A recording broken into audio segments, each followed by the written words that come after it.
Dear students, मैं रामदिलाल वडाना, senior teacher science, संस्कार school गुडागुड़ जी।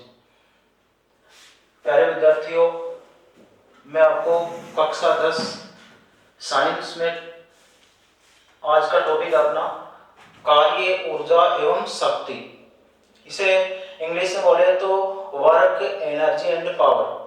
देखिए विद्यार्थियों, इस चैप्टर से 10th क्लास में बोर्ड एग्जाम जो है उसमें 5 अंक के क्वेश्चन पूछे जाते हैं। 5 अंक जो क्वेश्चन इस पार्ट से पूछे जाते हैं उसमें भी डिवाइड है, एक अंक का क्वेश्चन पूछा जाता है और एक 4 अंक का क्वेश्चन पूछा जाता है।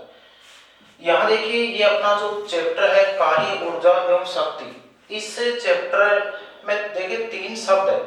पहला शब्द लिखा कार्य, सेकंड है ऊर्जा और थर्ड शब्द है शक्ति। तो इस चैप्टर को हम 3 भागों में डिवाइड करके पढ़ेंगे। 3 शब्द कौन कौन से हैं? कार्य, दूसरा है ऊर्जा और तीसरा जो शब्द है शक्ति। ऐसे इसको 3 भागों में डिवाइड करके हम इसका अध्ययन करेंगे। सबसे पहले हम देखते हैं कार्य के बारे में। कार्य को अंग्रेजी में वर्क कहते हैं और इसे जब व्यक्त किया जाता है तो इसे W के द्वारा व्यक्त किया जाता है। कार्य की हम परिभाषा कैसे लिखेंगे, इसकी डेफिनेशन कैसे देंगे? कार्य क्या होता है? किसी भी वस्तु पर बल लगाया जाता है और बल लगाने पर यदि वस्तु में विस्थापन उत्पन्न हो तो उस स्थिति को हम कार्य कहते हैं।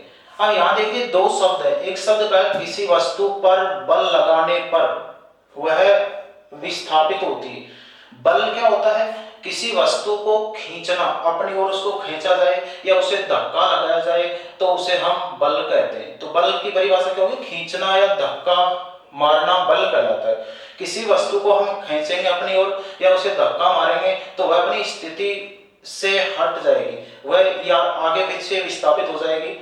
तो बल लगाने पर किसी वस्तु में विस्थापन उत्पन्न हो उस स्थिति को हम कार्य कहते हैं। देखो, विस्थापन होता है कोई वस्तु अपने स्थान से हट जाए, इसे हम दूरी कर सकते, गति कर सकते, वस्तु अपनी स्थिति में परिवर्तन कर ले तो उस स्थिति को हम विस्थापन कहते हैं। तो हमने कार्य की परिभाषा क्या लिखी?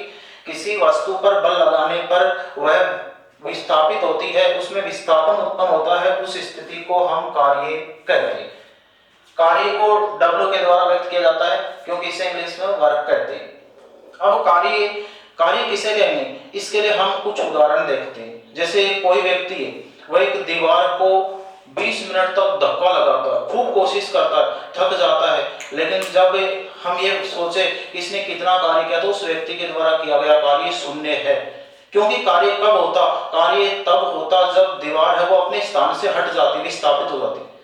दूसरा उदाहरण हम और देखते हैं कि जैसे कोई व्यक्ति है, अपने सर पर 20 किलो वजन लेके और एक जगह आधे घंटे तक खड़ा है, 30 मिनट तक खड़ा है, उस व्यक्ति द्वारा किया गया कार्य कितना है? तो हम ये कहेंगे उस व्यक्ति के द्वारा किया गया कार्य शून्य है। क्योंकि कार्य कब होता? जब व्यक्ति अपने स्थान से हटता, अपने स्थान से विस्थापित होता। तो यहाँ हम कार्य की परिभाषा कैसे देंगे? किसी वस्तु पर बल लगाने पर उसमें विस्थापन उत्पन्न हो उस स्थिति को हम कार्य कहते हैं। कार्य को W के द्वारा व्यक्त किया जाता है। देखिए, यहाँ हम ऐसे भी कह सकते हैं कि बल और विस्थापन का गुणनफल कार्य कहलाता है। कार्य को हम शॉर्ट रूप में ऐसे कह सकते हैं, बल व विस्थापन का गुणनफल कार्य कहलाता है। यहाँ देखिए, तो किसी वस्तु के द्वारा कितना कार्य किया गया, किसी व्यक्ति के द्वारा कितना कार्य किया गया, ये हम किस प्रकार से ज्ञात कर सकते हैं? तो इसके लिए हम अलग अलग स्थितियां देखेंगे, अलग अलग कंडीशन देखेंगे। सबसे पहली स्थिति में हम देखते हैं कार्य ज्ञात करने का सूत्र क्या होता है। तो हम कार्य को किसके द्वारा व्यक्त करेंगे? जैसे ये लिख दिया, कार्य बराबर बल गुणा विस्थापन। कार्य ज्ञात करने का सूत्र क्या हो गया? कार्य बराबर बल गुणा विस्थापन। अब देखिए, हम कार्य को W के द्वारा व्यक्त करते हैं, इससे वर्क करेंगे तो इसे W के द्वारा व्यक्त कर दिया। इसके अलावा बल को F के द्वारा व्यक्त किया जाएगा और विस्थापन को S के द्वारा व्यक्त कर दिया। तो कार्य ज्ञात करने का सूत्र क्या होगा? W बराबर F गुणा S। देखिए, यहाँ 3 कंडीशन है। पहले लिखा W बराबर F गुणा S, किसी वस्तु पर बल लगाने पर वह बल की दिशा में विस्थापित होती है। जिस दिशा में बल लगाया जा रहा है उस दिशा में यदि वह गति कर रही है, विस्थापित हो रही है, उस स्थिति में कार्य ज्ञात करने का सूत्र क्या होगा अपना, कार्य बराबर बल गुणा बल की दिशा में विस्थापन।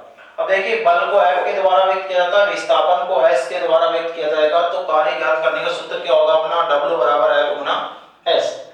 पहली स्थिति तो ये होगी। दूसरी स्थिति में हम देखते हैं, मान लो किसी वस्तु पर बल लगाया जा रहा है और जिस दिशा में उस पर बल लगाया जा रहा है बल की दिशा में वह विस्थापित नहीं हो रही है, उस स्थिति में हम कार्य किस प्रकार से ज्ञात करेंगे। जैसे हम उदाहरण देखते हैं, कोई वस्तु है, जैसे ये एक वस्तु है, इस वस्तु को कोई व्यक्ति रस्सी से बांध के और इसे अपनी ओर खींचता है, तो क्या ये वस्तु ऊपर की ओर गति करेगी? नहीं, ये क्षैतिज में सीधी गति करेगी। इसका विस्थापन ये होगा, जबकि बल इस पे ऊपर की ओर लगाया जा रहा है। तो बल और विस्थापन इन दोनों की दिशा अलग अलग होगी, यानी जिस दिशा में बल लगाया जा रहा है वस्तु उस दिशा में विस्थापित नहीं हो रही है, इसलिए उस स्थिति में कार्य ज्ञात करने का क्या सूत्र होगा, W बराबर Fs cos थीटा।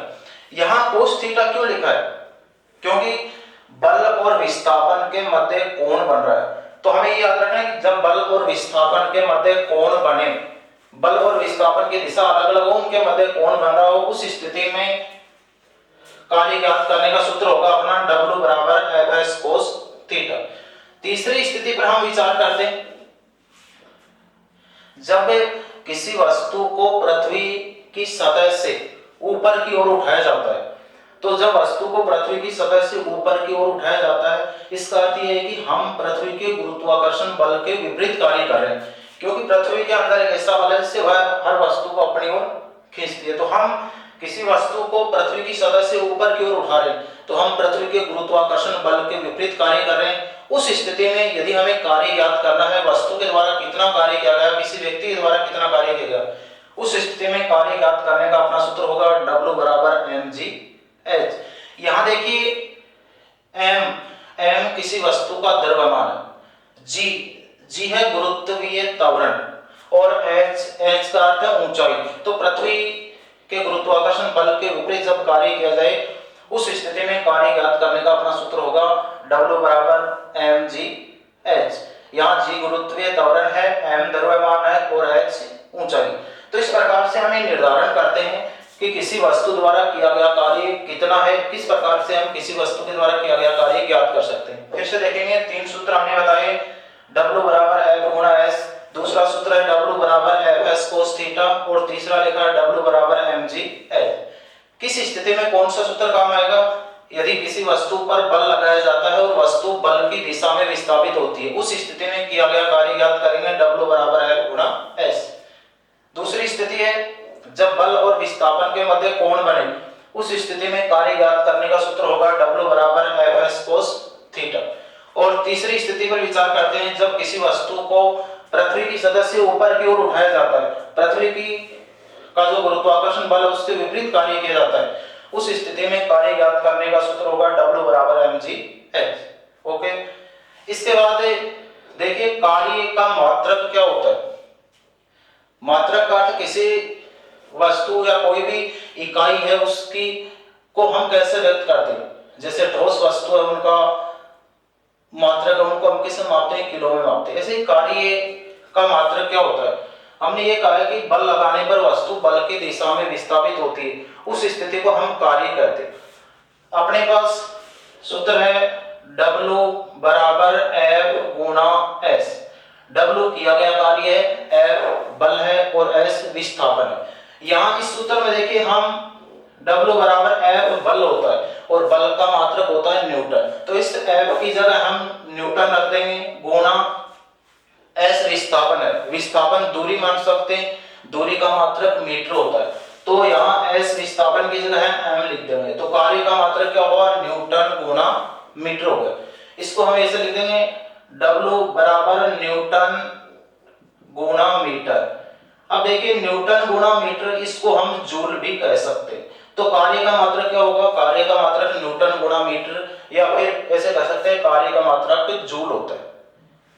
अब यहाँ देखिए इस जूल के अलावा एक कार्य का मात्रक जूल होता है, हमें ये कह दिया जाए 1 जूल क्या होता है, एक जूल को परिभाषित कीजिए। तो हम देखिए अपना जो सूत्र है W बराबर F गुणा S।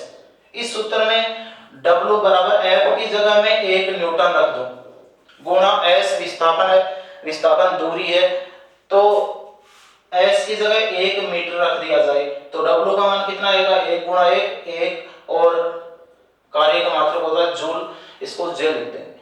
तो यहाँ 1 जूल की हम परिभाषा इस सूत्र से लिख सकते हैं। कैसे लिखेंगे, किसी वस्तु पर 1 न्यूटन बल लगाने पर वह 1 मीटर विस्थापित होती है तो वस्तु द्वारा किया गया कार्य 1 जूल होगा। यहां हम देख सकते हैं W बराबर F गुणा S, F की जगह 1 न्यूटन रख दिया, S की जगह 1 मीटर रख दिया, तो W बराबर क्या हो गया, 1 जूल। दोबारा देखेंगे इसकी परिभाषा, किसी वस्तु पर 1 न्यूटन बल लगाने पर वह 1 मीटर विस्थापित होती है तो किया गया कार्य 1 जूल होगा। यहां से हम 1 जूल की परिभाषा लिख देंगे। इसके बाद देखिए जूल तथा अर्ग में संबंध। अर्ग क्या है, ये भी एक इकाई है। अब देखिए जूल तथा अर्ग में संबंध, अपने पास जो सूत्र था W बराबर F गुणा S, इसमें देखिए W बराबर F का मान है 1 न्यूटन, या F बल का मात्रक न्यूटन होता है और विस्थापन का मात्रक मीटर होता है। अब देखिए W बराबर न्यूटन है, न्यूटन को हम डाइन में चेंज कर सकते हैं क्योंकि इसका दूसरा मात्रक क्या हुआ, डाइन। तो इस न्यूटन की जगह 1 न्यूटन की जगह हम 10 की घात 5 डाइन लिख सकते हैं, गुणा मीटर, मीटर बड़ा मात्रक है, इसको भी छोटे मात्रक में बदलेंगे तो छोटा मात्रक सेकंड होगा, तो 1 मीटर को हम 10 की घात 2 सेकंड कह सकते हैं।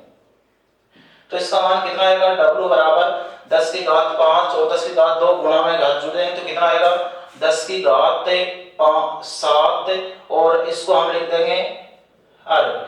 तो क्या हुआ, हमें किस में संबंध ज्ञात करना है, जूल और अर्ग में। तो हम लिख देंगे 1 जूल बराबर 10 की घात 7 अर्ग। ये जूल और अर्ग में संबंध है, 1 जूल बराबर 10 की घात 7 अर्ग होते।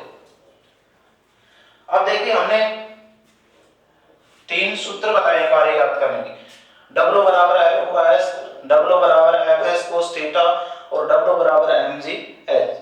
ये जो हमने सूत्र लिखे इन पर आधारित हम कुछ न्यूमेरिकल क्वेश्चन देखते हैं, गणितीय क्वेश्चन देखते हैं। जैसे सबसे पहले हम एक क्वेश्चन देखते हैं, किसी वस्तु पर 20 न्यूटन बल लगाने पर वह वस्तु बल की दिशा में 10 मीटर विस्थापित होती है।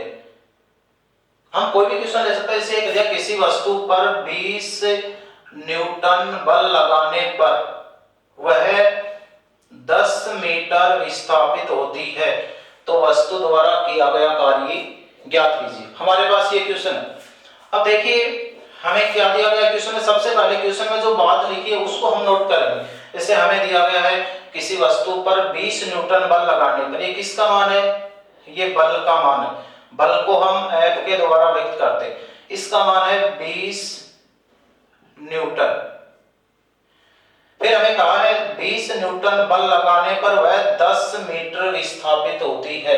ये 10 मीटर किसका मान है, विस्थापन का मान है, तो इसको हम नोट कर लेंगे,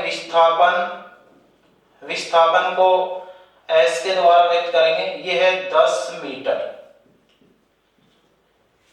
हमें ज्ञात क्या करना है, ये कहा वस्तु के द्वारा किया गया कार्य ज्ञात कीजिए। कार्य ज्ञात करना है, कार्य को W के द्वारा व्यक्त करते हैं, इसका मान हमें ज्ञात करना है। तो कार्य ज्ञात करने का क्या सूत्र होगा, W बराबर 3 सूत्र हमारे पास। हमें कैसे पता चलेगा, पहले हमने चर्चा की है कि किसी वस्तु पर बल लगाने पर वह बल की दिशा में विस्थापित होती है, उस स्थिति में कार्य ज्ञात करने का सूत्र है अपना W बराबर F गुणा S।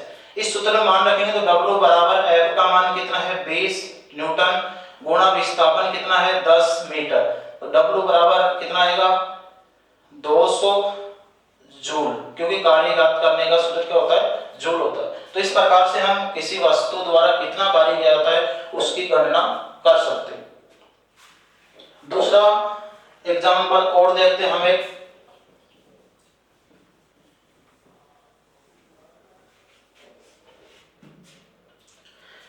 दूसरा क्वेश्चन देखिए, कोई वस्तु है, वो वस्तु रस्सी से बंधी हुई और कोई व्यक्ति 10 न्यूटन बल लगाता हुआ रस्सी से बंधी वस्तु को खींच रहा है और उस वस्तु को वह खींचकर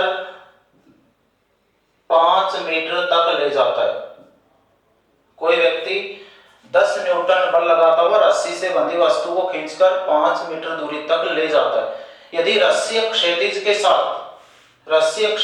के साथ 30 डिग्री का कोण बनाती है तो उस व्यक्ति के द्वारा किया गया कार्य ज्ञात कीजिए। देखिए दूसरी स्थिति में हमने दूसरा जो सूत्र लिखा था W बराबर Fs cos थीटा। जब किसी वस्तु पर बल लगाया जाए और वह बल की दिशा में विस्थापित न हो, कहने का मतलब बल और विस्थापन के बीच कोण बने, उस स्थिति में कार्य ज्ञात करने का सूत्र था अपना W बराबर Fs cos थीटा। यहाँ देखिए cos थीटा का मान कितना दिया हुआ है, 30 डिग्री दिया हुआ है और क्वेश्चन में हमें दिया हुआ है cos 30 डिग्री बराबर 0.866 या फिर √3/2 होता है। ये बात हमें क्वेश्चन में दी हुई है। तो किया गया कार्य किस प्रकार से ज्ञात करेंगे, यहाँ देखिए W बराबर Fs cos थीटा, F बल का मान कितना है 10 न्यूटन, तो इस F की जगह 10 रख देंगे, गुणा विस्थापन S ये 5 मीटर है तो 5 रख देंगे, गुणा cos थीटा, यहाँ हमें cos 30 डिग्री का मान दिया हुआ है 0.866 √3, तो ये मान रख देंगे, गुणा cos 30 का मान है 0.866 को गुणा करेंगे तो आ जाएगा 173.3। आगे हम क्या लिखेंगे, इसको हम बोलेंगे जूल, तो किया गया कार्य कितना होगा 173.3 जूल होगा। यहाँ देखिए cos 30 का मान 0.866 ये न रखकर हम √3/2 भी रख सकते हैं, तो यहाँ हम ये मान रखेंगे तो क्या आएगा 10 गुणा 5 गुणा √3/2, यहाँ हम 2 का भाग दे सकते हैं। इस प्रकार से हम इसको हल कर सकते हैं। तो यदि बल और विस्थापन के मध्य कोण बने उस स्थिति में कार्य ज्ञात करने का सूत्र क्या होगा, W बराबर Fs cos थीटा। एक छोटा सा क्वेश्चन और देखिए, तीसरा हमने जो सूत्र लिखा था कार्य ज्ञात करने का W बराबर mgh, इस पे आधारित क्वेश्चन देखिए। कोई व्यक्ति है, मान लिया क्वेश्चन कोई व्यक्ति सफर में जाते समय 20 केजी का एक बैग है, उस बैग को पृथ्वी की सतह यानी फर्श से उठाकर 1.5 मीटर ऊपर अपने कंधे पर रखता है, तो उस व्यक्ति के द्वारा कितना कार्य किया गया। ये कहा है सफर में जाते समय कोई व्यक्ति 20 केजी के एक बैग को फर्श से उठाकर 1.5 मीटर ऊपर अपने कंधे पर रखता है, तो उस व्यक्ति के द्वारा कितना कार्य किया गया। देखिए यहाँ हमें क्वेश्चन में एक बात और दी गई है, क्वेश्चन में लिखा है G बराबर 10 मीटर प्रति सेकंड स्क्वायर, ये दिया गया है। G क्या है, गुरुत्वीय त्वरण है। अब देखिए क्वेश्चन में हमें क्या क्या दिया गया है, W बराबर mgh, m द्रव्यमान कितना है, ये 20 kg, ये द्रव्यमान है, किसका द्रव्यमान है, बैग का, तो यहाँ हम m की जगह लिख देंगे 20 kg, गुणा G गुरुत्वीय त्वरण होता है। वैसे गुरुत्वीय त्वरण का मान 9.8 होता है, लेकिन हम पूर्ण गणना करते समय इसको पूर्ण शब्दों में 10 मान लेते, तो G का मान हो जाएगा 10 गुणा h ऊंचाई, पृथ्वी की सतह से ऊपर की ओर उठाया जा रहा है तो ऊंचाई है 1.5। इस प्रकार से हम इसकी गणना कर लेंगे। तो देखिए किसी वस्तु पर यदि किसी वस्तु को पृथ्वी की सतह से ऊपर की ओर उठाया जा रहा है तो उस स्थिति में कार्य ज्ञात करने का सूत्र क्या होगा, W बराबर mgh, यहाँ m द्रव्यमान है, G गुरुत्वीय त्वरण है और h ऊंचाई होती है। Thank you.